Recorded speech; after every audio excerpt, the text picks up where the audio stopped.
Hello बच्चों, let's read this question and the question says that fill in the blanks. One angle of a parallelogram is 100 degree, then its opposite angle and the adjacent angle are dash and dash respectively. तो आइए अब इस question को यहाँ पर हम solve कर लेते हैं। इस क्वेश्चन में कहा गया है कि हमारे पास एक एंगल जो है पैरेललोग्राम का वो है 100 डिग्री। तो हमें बताना है कि उसका अपोजिट एंगल और उसका एडजेसेंट एंगल क्या होगा। तो यहाँ पर हम की कॉन्सेप्ट यूज करेंगे, कॉन्सेप्ट दैट सम ऑफ।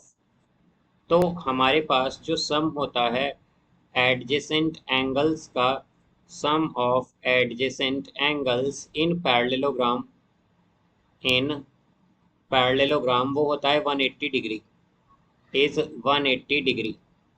तो हम मान लेते हैं कि हमारे पास ये जो 100 डिग्री का एडजेसेंट एंगल है वो है x।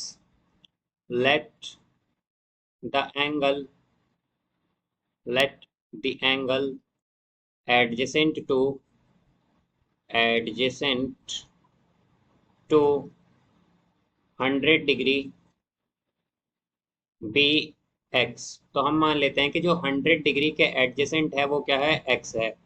तो हमारे पास इन दोनों का सम क्या हो जाएगा, 180 डिग्री, बिकॉज जो एडजेसेंट एंगल्स होते हैं उनका सम 180 डिग्री होता है। तो x क्या आएगा, x आ जाएगा हमारे पास 180 डिग्री माइनस 100 डिग्री। तो x की वैल्यू क्या आ गई, x आ गया हमारा 80 डिग्री, यानी कि एडजेसेंट एंगल क्या आया है, 80 डिग्री, बिकॉज x को हमने एडजेसेंट एंगल माना था। अब यहाँ से अगर हम अपोजिट एंगल की बात करें तो पैरेललोग्राम में क्या होता है, in parallelogram opposite angles are equal, opposite angles are equal, opposite angle equal होते हैं। तो यहाँ से अगर हम देखें तो जो अपोजिट एंगल होगा हमारे पास क्या हो जाएगा, वो अपोजिट एंगल इक्वल होगा इस गिवन एंगल के। तो हम क्या कहेंगे कि अपोजिट एंगल हमारे पास 100 डिग्री ही होगा, 100 डिग्री का अपोजिट।